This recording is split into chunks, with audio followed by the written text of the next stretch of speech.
So it seems like there's a lot of new players coming to AC and just sim racing in general recently, but this isn't just for them. Even OG veterans from AC, I feel like will be able to learn something from this video. And if you do, leave a like, drop a sub, and we'll just get straight into it.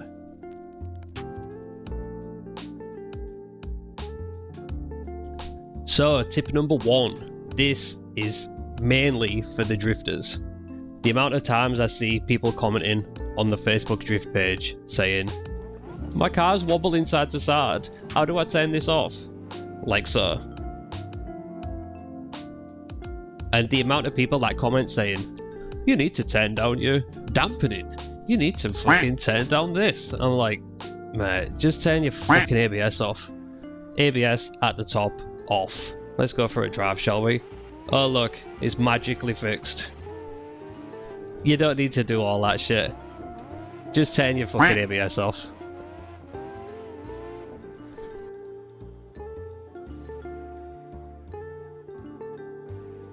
Tip number 2. I've seen a few people say, or I've seen it in setups when I've been talking to people doing laps and stuff, that the traction is the lowest, and the ABS actually, on 1. But when it doesn't actually show you this online. Number 1, full strength. It literally says right there, a value of 1 equals to the greater intervention of control. This is all we get when we're online. Just off, 1, 2, 3, 4, 5, 6, 7, 8, up to 12.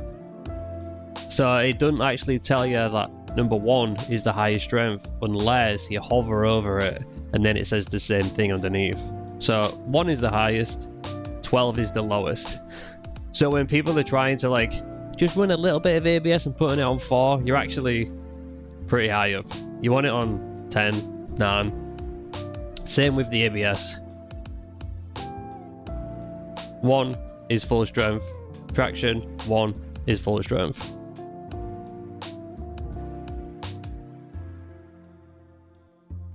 Okay, tip number 3. I'm sure you're all aware by now, if we come into settings, Assetto Corsa system, we can turn on allow free cam and orbit mode for F5 camera. So let's just jump in game for the next bit. Okay, now we're in game. If we press F5, we come into this kind of free cam where it's attached to the car. We can only zoom this far out. We can zoom this far in using the scroll wheel. We can left click and orbit around the car, or we can hold right click and it will automatically slowly orbit around the car. So if we wanted to take a picture from a different position with more freedom, we would press F7 and then use the directional buttons, and while holding right click we can turn the camera. We can still zoom in and out the scroll wheel, but this is where tip 3 comes into play. If and when I'm taking pictures, bonus tip actually, if we hold control and then press C, a bot will drive the car for you. This only works in single player though, but it's perfect for them times where you just want to load into a track on a car, maybe to take some pictures, and you don't actually want to drive. You know, firing the wheel up and all the rest of it, you just sat at your PC maybe. You can just do control and C and the bot will drive for you. So let's go into the replay because I prefer taking pictures in the replay rather than in the game. So we'll see, we're in the replay right now. I'm just going to pause it here, and if we press F5 and then bring up the camera tool, we'll leave this shutter speed on the maximum amount so it gives us the maximum amount of speed. If we do a picture on F5, which is the orbit cam, and press, we can just click this to take the picture, it will put the car in motion, and so it focuses on the car and everything around it blares. This is basically what the picture will look like. We're just going to cancel that though. If we press F7, so we have freedom of motion to go wherever we want and take the picture. and then we press this, the camera isn't affixed to the car no more, so the car just becomes a blurry mess. But what we can do is, so we get the free cam at the same time for F5, so the camera stays attached to the car, is come into your root folder, system, CFG, and then camera onboard free.ini. In here, we change this bottom value on spherical chords from 1 to 0. Press Ctrl and S for save, or when you click this, it'll come up and ask you if you want to save. We won't jump back into the game actually, we'll go into the replay. Because that's all we're essentially doing anyway, you know. Okay, now we're in the replay. Look, we could just press play, we can see the car moving. Now when we press F5, it's not in the same position as when we pressed it originally. Now you use WASD to move around and left click to change the camera. You can also use Shift and F to tilt left, which will do it slowly, but it also won't give the video commands as well. So Shift and F to rotate left, Shift and G to rotate right, and then you can move up and down with this. There is other buttons on the keyboard, I'm just not sure what they are. C and was one of these buttons. Oh, there you go. C and X to move up and down, but you can also just use up and down. But the best thing about this now is we have a true free cam, but we're still attached to the car. So we have the shutter speed still on maximum. Now when we press to take the picture, the car is going to stay fully in focus. Whereas before, you know, the only way you could use a free cam, true free cam, was F7, but it's not attached to the car. Which brings us on to tip number 4.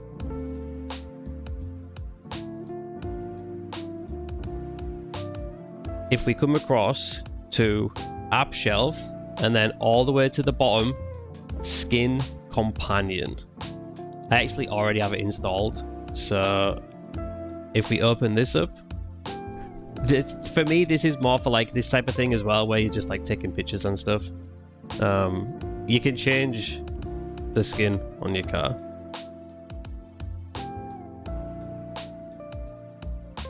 Super useful. Okay, so me and Carl just jumped into the server to see if it actually works on LAN. So I can change my skin. Carl, change your skin. Yep, there it is.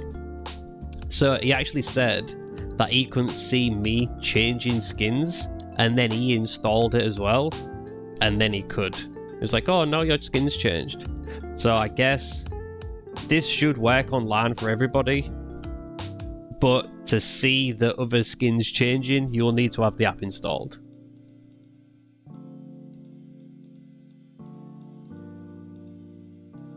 Okay then, tip number 5. I've seen a little bit of controversy over this force feedback clip app on LAN, but for me, it seems to work fine. I have seen people saying, oh, don't use force feedback clip, but there's also, you know, people argue about everything on LAN, so I mean, it's totally up to you. But basically, what it does, I'll leave a link in the description. Come to Overtake, press download. I don't actually have it installed currently. I deleted it to hope it would reset for the purpose of me showing you it in the video. But you can just take the zip, drop it in here, install, and we're good to go. So come into settings, Python apps, and just make sure force feedback clip is turned on. Now let's just load into single player, go. Okay, now we're in the game. Let's open force feedback clip, and if we press on options, force feedback strength 100%. Where's the thing? We have to click on one of these if I remember right. There we go. So maximum torque is set to 20. So I tend to turn this down to 5 because I'm on a 5 Newton meter wheel. And then when we press exit, torque, target, Newton meters, 5.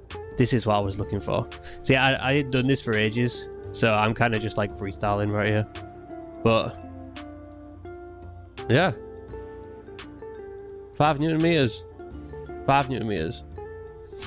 I was running this on 20, I guess, for ages, and it wasn't until after I changed this that I actually noticed there was like a jerkiness within the wheel.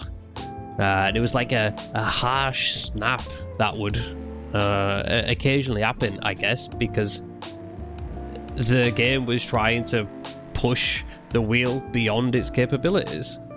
I never noticed any issues with it or any problems, but I did notice a sharp snap every now and again. So it's something you might want to look at, especially you Moser boys with your overheating bases.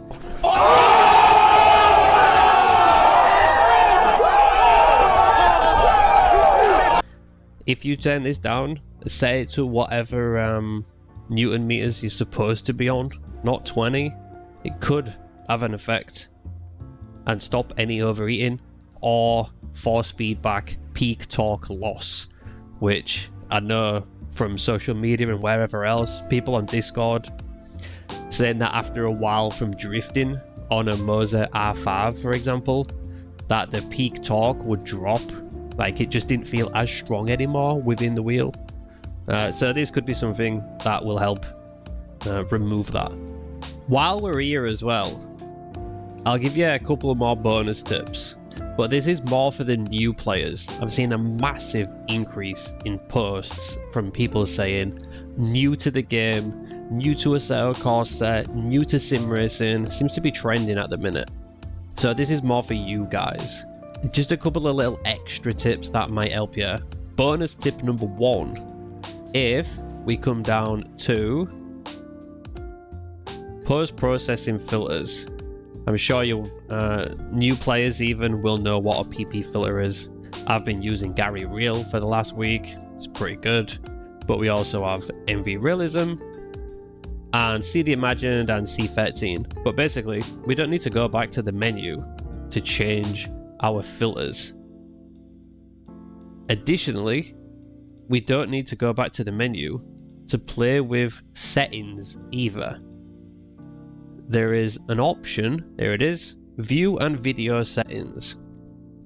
So we can change wild detail, shadow resolution, which is also pretty good for pictures if you want to brighten up the shadow resolution.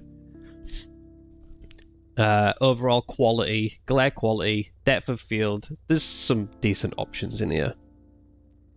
Max FPS, you know, there's some options. Also, if we're in first person, and you know, if you're on this view, maybe a little bit further back, you don't want to see the arms or the wheel, or you don't want to use the dash view, you actually want to see a bit more of the car, because you know, when you're in this view, you can't move. I have my directional buttons to move the camera, but on this view we can move the camera.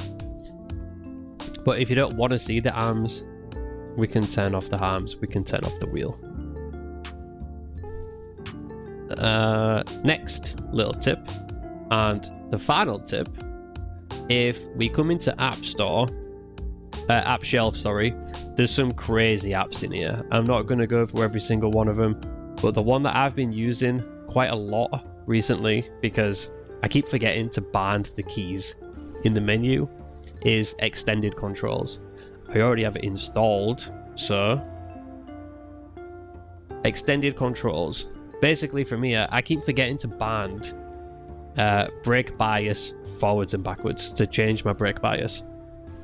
Especially for this wheel, where I band it to this up and down, because I have this for ABS and this for traction. Yeah, you can do this. So lights, if you forget to band a button for headlights, I already have my button right here. Wipers, so rather than using automatic wipers, you can change this. Man, you just go through it and there's a ton of options. And there we go, boys. If you found this video useful or you learned something new, drop a like. If you want to see more content like this, let me know down in the comments. I've got a ton more tips and tricks.